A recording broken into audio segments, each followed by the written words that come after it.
Je vous salue en Jésus, le Christ vivant qui nous rassemble. Vous le voyez, nous ne sommes pas aujourd'hui dans les locaux de la rencontre. La situation sanitaire évolue et elle nous impose plus de prudence encore. Alors je suis heureux de vous accueillir chez moi pour ce culte. Car je vous assure, c'est un vrai culte. Chez vous, chez moi, dans mon bureau, c'est un vrai culte puisque nous célébrons et nous accueillons Dieu qui vient jusqu'à nous. C'est ça le mouvement du culte, accueillir le Seigneur vivant qui est venu et qui vient jusqu'à nous. J'ai ouvert une Bible et puisque nous sommes chez moi, j'attire votre attention sur l'image qui est à côté de moi ici. Il s'agit d'un collage, une sorte de petite mosaïque réalisée par un frère de Thésée. Ce frère ramasse des petits bouts de papier là où il les trouve, dans des corbeilles par terre, et il les ensemble ensuite de manière à ce que notre regard y voit une harmonie. Eh bien, ça me fait penser à ce que nous vivons en ce moment même. Nous sommes dispersés, isolés chacun chez soi, mais en même temps, sous le regard de Dieu, nous sommes réunis dans une harmonie que lui perçoit et que nous pouvons ressentir aussi. Dans sa forme particulière, ce culte à domicile, ce culte multi-domicile, souligne encore autre chose de très révélateur dans l'évolution de notre humanité. C'est que nous vivons les uns chez les autres, pour le meilleur et pour le pire. Nous ne sommes plus isolés par clan, par nation, par culture, comme ça a été le cas si longtemps. Progressivement, et maintenant de manière radicale, et à l'échelle du monde entier, nous vivons les uns chez les autres. Nous sommes embarqués dans le même bateau, sur la même planète. Nous le savons et nous l'éprouvons.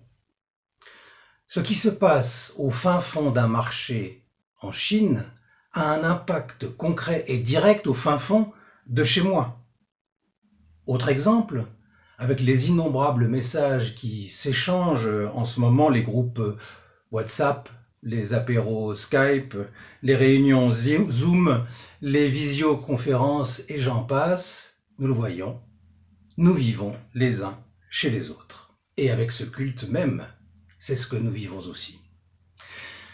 C'est donc une grande question qui se pose à nouveau frais, dans des termes inédits, c'est la question de l'hospitalité.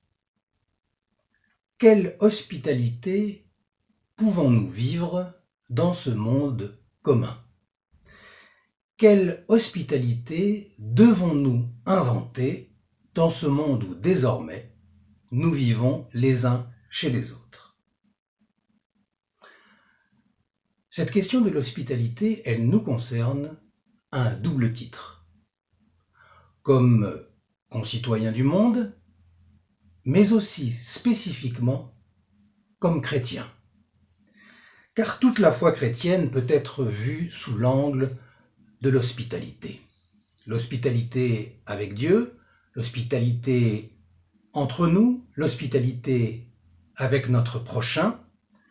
Nous sommes les hôtes les uns des autres, au double sens de ce terme. Nous sommes des accueillis, accueillis par Dieu et par les autres, et nous sommes des accueillants. Nous accueillons Dieu et nous accueillons les autres. C'est aussi cette question-là qui est au cœur du dimanche des rameaux. Car aujourd'hui, c'est le dimanche des rameaux, c'est-à-dire le dimanche qui ouvre la semaine sainte avec la passion de Jésus, c'est-à-dire sa souffrance et sa mort vendredi, et avec sa résurrection le dimanche de Pâques. Le dimanche des rameaux, aujourd'hui donc, Jésus entre dans Jérusalem, vous savez, assis sur un ânon. Et cette entrée de Jérusalem rebondit sur la question de l'hospitalité. Au fond, quel Seigneur s'invite dans nos villes et dans notre vie?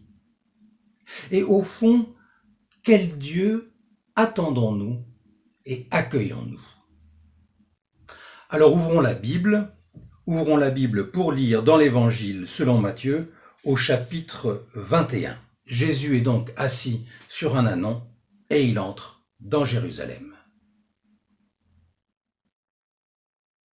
La plupart des gens de la foule étendirent leurs vêtements sur le chemin. D'autres coupèrent des branches aux arbres et les étendirent sur le chemin. Les foules le précédaient et le suivaient en criant « Hosanna pour le fils de David ! Béni soit celui qui vient au nom du Seigneur ! Hosanna dans les lieux très hauts !» Lorsqu'il entra dans Jérusalem, toute la ville fut secouée. On disait « Qui est-ce » Les foules répondaient « C'est le prophète Jésus de Nazareth en Galilée ». Jésus entra dans le temple. Il chassa tous ceux qui vendaient et qui achetaient dans le temple. Il renversa les tables des changeurs et les sièges des vendeurs de colombes, et il leur dit « Il est écrit, ma maison sera appelée maison de prière, mais vous, vous en faites une caverne de bandits. » Des aveugles et des infirmes s'approchèrent de lui dans le temple. Il les guérit. Mais les grands prêtres et les scribes s'indignèrent à la vue des choses étonnantes qu'il avait faites, et des enfants qui criaient dans le temple « Hosanna pour le fils de David !» Ils lui dirent « Tu entends ce qu'ils disent ?» Jésus leur répondit « Oui. N'avez-vous jamais lu ces paroles ? Par la bouche des tout-petits et des nourrissons, tu t'es formé une louange. »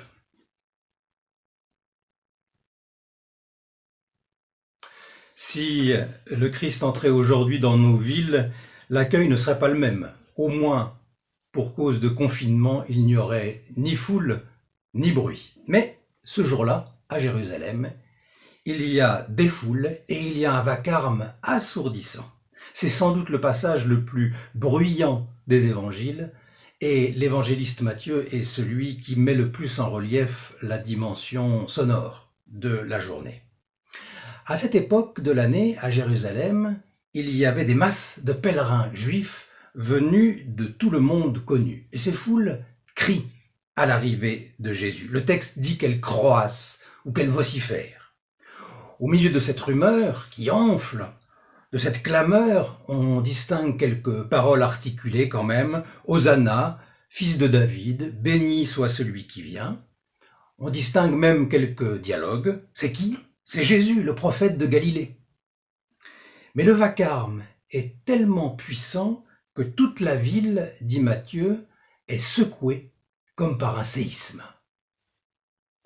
Ensuite, il y a la grande scène du temple de Jérusalem qui grouille de pèlerins, où Jésus renverse les tables, retourne les chaises, déloge les changeurs de monnaie, chasse les vendeurs d'animaux pour les sacrifices, vous imaginez le boucan des animaux, les moutons et le reste, et expulse les fidèles qui sont là.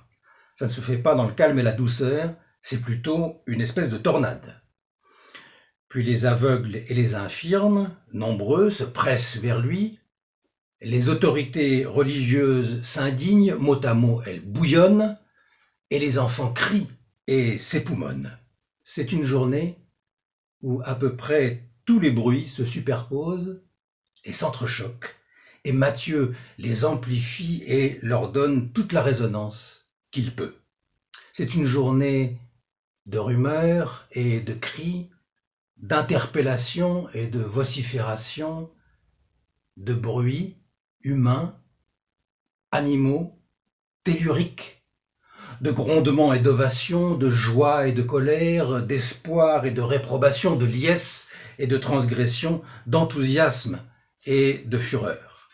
Actrice principale de ce torrent sonore, les foules. Des foules ambiguës.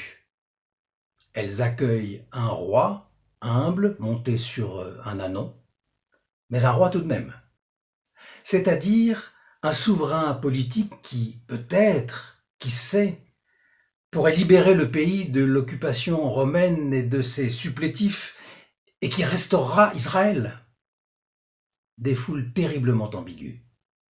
Dans quelques jours, elles seront à nouveau assemblées, mais pour réclamer la mort par crucifixion de celui qu'elles acclament aujourd'hui. Cette ambivalence du récit, elle est même signifiée sur le plan sonore, qui est donc si important dans cet épisode.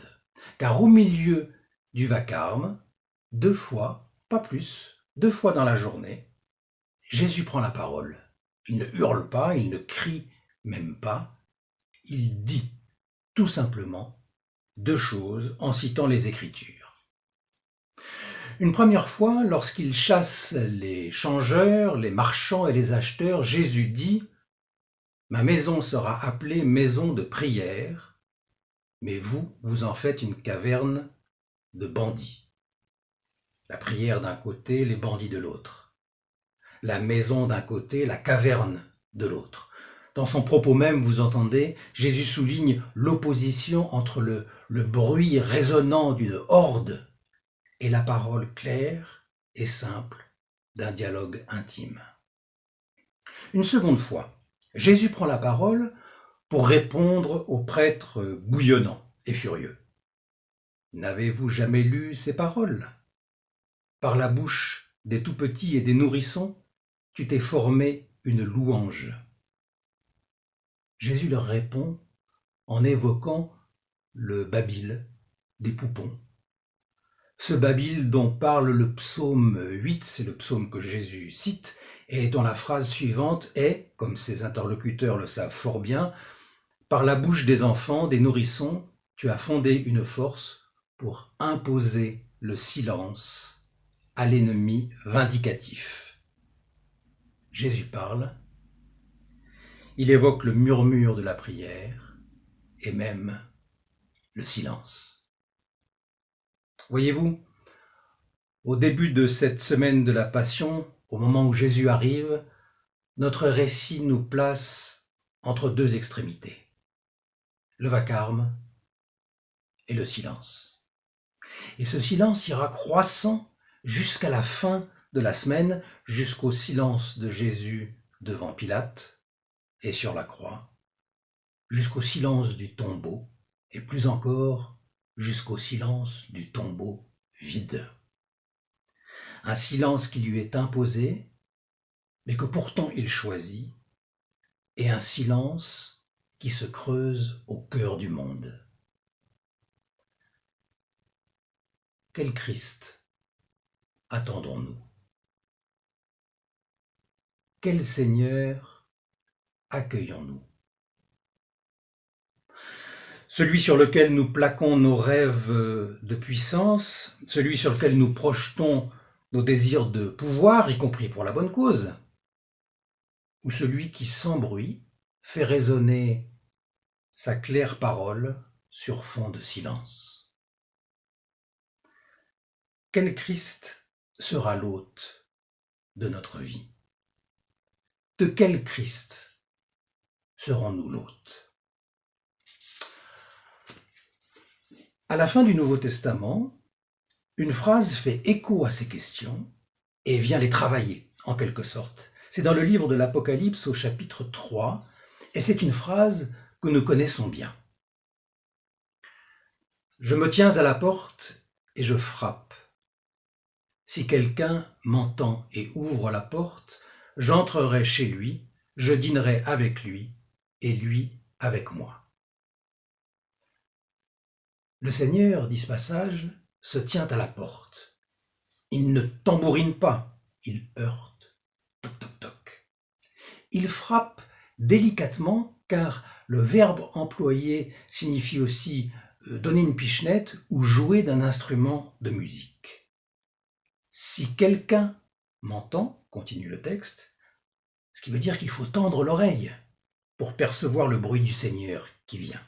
Si quelqu'un m'entend et ouvre la porte, j'entrerai chez lui. Le Seigneur vient jusqu'à toi. Je dînerai avec lui et lui avec moi. C'est le repas du soir, où l'on se parle, où l'on échange, dans la réciprocité. j'aime penser au Seigneur vivant, crucifié et ressuscité, comme à ce visiteur, discret et insistant, qui gratte à la porte, le soir, pour des retrouvailles nourrissantes, pour un dialogue apaisé, dans l'intimité de nos huis clos. Voilà comment le Seigneur ressuscité devient ton hôte, pour que tu deviennes son hôte. Le Seigneur vivant ne vient pas dans le fracas, joyeux ou furieux. Il vient à toi, il vient chez toi, dans le silence, là où sa parole, là où ta parole peuvent résonner, entrer en résonance et se rencontrer en paix. Prions.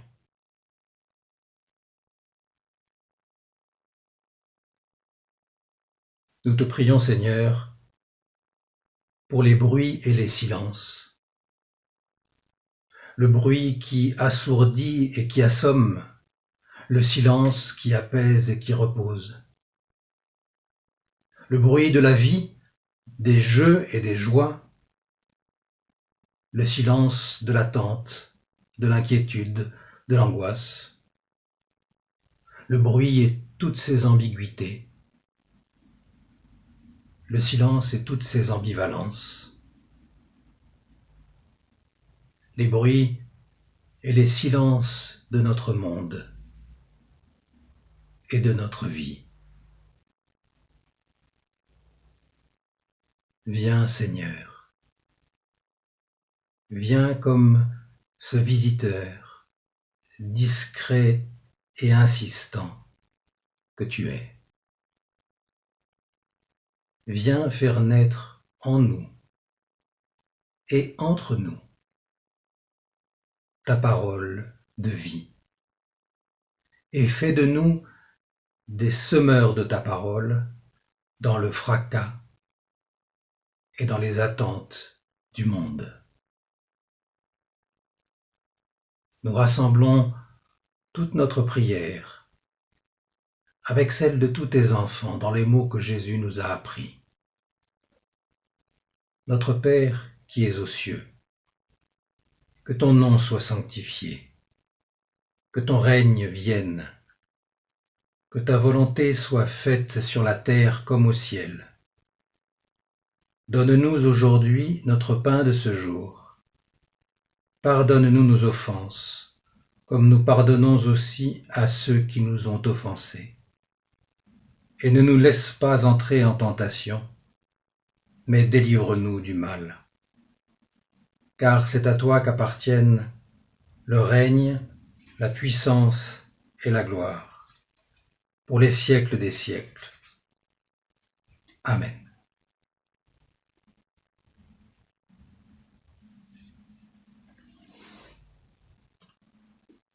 Le Seigneur vivant vient à toi. Il vient chez toi, non pas dans les débordements ou dans le fracas. Il vient chez toi dans le silence, là où peut résonner sa parole et la tienne. Sois béni, aujourd'hui et chaque jour de cette semaine. Amen. Pour terminer notre culte, nous chantons le psaume 8. Le psaume 8 que Jésus cite dans le récit que nous avons lu aujourd'hui. Le psaume 8 qui est le psaume auquel cette Bible est ouverte. Nous chantons le psaume 8 qui parle des voix des nourrissons et des enfants et du silence du ciel et de la terre qui célèbrent le Dieu vivant. Bon dimanche.